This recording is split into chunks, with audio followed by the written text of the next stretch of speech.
Hello everyone, मैं प्रीति गंगवार स्वागत करती हूँ आप सभी का अपने यूट्यूब चैनल साइंस बबल्स पे। आज के इस वीडियो में मैं लेकर आई हूँ क्लास 10th का चैप्टर 2 का पार्ट 7। हमारे चैप्टर का नाम है एसिड बेसिस एंड सॉल्ट्स, अम्ल क्षारक एवं लवण। हमारे आज के इस वीडियो का टॉपिक है पीएच स्केल। जी हाँ, आज के इस टॉपिक में हम पीएच स्केल के बारे में बहुत अच्छे से पढ़ने वाले हैं। ये एक बहुत ही इंपॉर्टेंट टॉपिक है, एग्जाम में इसमें से जरूर आता है, तो बहुत ही ध्यान से समझेंगे इस टॉपिक को। चलिए शुरू करते हैं हम आज की अपनी वीडियो। पीएच स्केल किसी विलयन में हाइड्रोनियम आयन की सांद्रता ज्ञात करने के लिए एक स्केल विकसित किया गया है जिसे पीएच स्केल कहते हैं। पीएच स्केल हमें क्या बताता है? किसी भी विलयन में हाइड्रोनियम आयन की कितनी सांद्रता है, कम है, ज्यादा है, मीडियम है, ये हमें कौन बताएगा? पीएच स्केल बताएगा। ये वैज्ञानिकों द्वारा विकसित किया गया एक स्केल है। पीएच में पी का मतलब है पोटेंस। 1 मार्क्स के क्वेश्चन में ये अक्सर आ जाया करता है कि पीएच स्केल में पी का क्या मतलब है, तो ध्यान से देखेंगे इस वर्ड को। इसका मतलब है पोटेंस, जो एक जर्मन शब्द है और इसका अर्थ होता है शक्ति।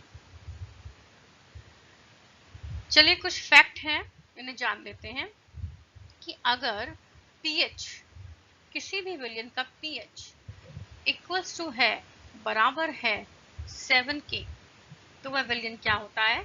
उदासीन। उदासीन का मतलब ना तो इस विलयन में अम्ल है और ना ही उसमें क्षारक है, दोनों ने आपस में एक दूसरे को न्यूट्रलाइज कर दिया है, उदासीन कर दिया है। इसका उदाहरण हम ले सकते हैं जल। जो जल हम पीते हैं उसका पीएच स्केल, उसका पीएच मान होता है 7, इसीलिए हम जल को रोज पीने के लिए प्रयोग करते हैं। अगर पीएच हमारा 7 से कम है तो विलयन क्या होगा? अम्लीय विलयन होगा। वहीं दूसरी तरफ अगर पीएच 7 से ज्यादा होगा तो क्षारीय विलयन होगा। यह स्केल 0 से 14 तक पीएच ज्ञात करने के लिए प्रयोग में लाया जाता है। इसकी काउंटिंग कहाँ तक रहती है? 1 से 14 तक।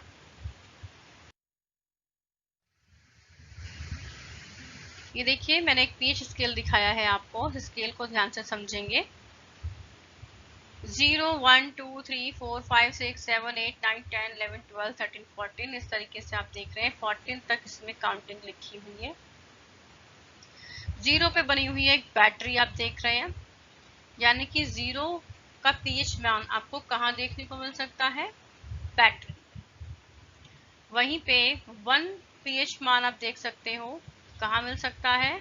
आपके स्टमक में जो एसिड होता है HCl, उसमें देखने को मिल सकता है। पीएच स्केल का मान अगर 2 आता है, पीएच वैल्यू 2 आती है, तो ये देखने को मिल सकता है हमें लेमन में। वहीं पे 3 देखने को मिलेगा हमें विनेगर यानी कि सिरका में। अगर पीएच मान हमारा 4 आता है तो ये हमें देखने को मिल सकता है टोमेटो में। पीएच मान 5 मिलेगा हमें कॉफी में। पीएच मान 6 मिलेगा हमें मिल्क में यानी कि दूध में। पीएच मान 7 मिलेगा हमें वाटर में। पीएच मान 8 मिलेगा हमें हमारे ब्लड में। इसलिए जो हमारा ब्लड है, जो हमारा रक्त है, वो कुछ कुछ क्षारीय होता है क्योंकि ये क्षारीय की ओर बढ़ रहा है। आप देख रहे हैं इसका जो पीएच मान है ये 7 से ज्यादा है, और 7 के आगे की जितनी भी चीजें आपको दिख रही हैं ये सब 14 नंबर तक ये सब क्षारक हैं, बेस है। पीएच मान 9 है बेकिंग सोडा का। पीएच मान 10 है स्टमक में जो हम टैबलेट्स खाते हैं उनका। पीएच मान 11 है अमोनिया सॉल्यूशन का। पीएच मान 12 आपको देखने को मिलेगा सोप का, बहुत ही तगड़ा वाला ये क्षारक होता है, सोप यानी कि साबुन। पीएच मान 13 देखने को मिलेगा आपको ब्लीच में, और पीएच मान 14 देखने को मिलेगा जो ड्रेन क्लीनर आते हैं, वो बहुत ही स्ट्रॉन्गेस्ट बेसिस होते हैं, सबसे ज्यादा प्रबल क्षारक होते हैं, इसीलिए वो ड्रेन को अंदर से क्लीन कर सकते हैं, साफ कर सकते हैं।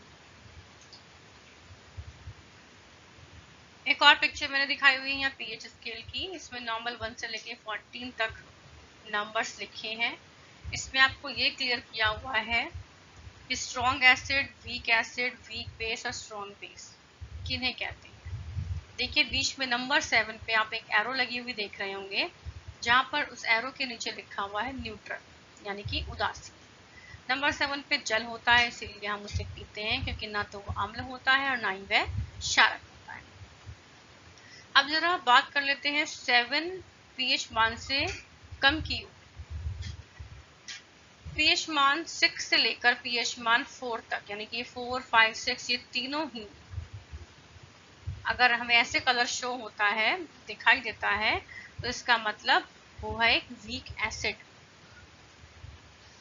वहीं पे अगर 3 से लेके 1 तक की बात करते हैं, अगर 1, 2, 3 इनमें से कोई पीएच मान दिखाता है विलयन, तो इसका मतलब वो है एक स्ट्रॉन्ग एसिड यानी कि प्रबल अम्ल। अब जरा बढ़ते हैं 7 नंबर की आगे की ओर। 8, 9, 10, 8 से लेके 10 तक आप देख रहे हैं। अगर इस तरीके के रंग, हल्का नीला, गाढ़ा नीला और गाढ़ा नीला, इस तरीके के रंग अगर मैं विलयन शो करता है, दिखाता है, तो इसका मतलब वह है वीक बेस यानी कि दुर्बल क्षार। वहीं इसके आगे 11 से 14 तक आप देख रहे हैं लाइट पर्पल, उससे डार्क पर्पल, उससे डार्क पर्पल और उस सबसे ही डार्क पर्पल। तो ये चारों चीजें अगर इस तरीके के रंग आते हैं, तो इसका मतलब हमारा विलयन है स्ट्रॉन्ग बेस यानी कि प्रबल क्षारक। उम्मीद है आप लोगों को पीएच स्केल बहुत ही अच्छे से समझ में आया होगा बच्चों। अगर कोई डाउट है उसे कमेंट में जरूर पूछिए। आज की वीडियो में था इतना ही। इसके आगे के टॉपिक लेके आऊंगी मैं अपनी अगली वीडियो में, तो बने रहिए मेरे चैनल के साथ। Subscribe it, like it and share it. मिलती हूँ मैं आपसे अपने अगले वीडियो में, तब तक के लिए नमस्कार, जय हिंद।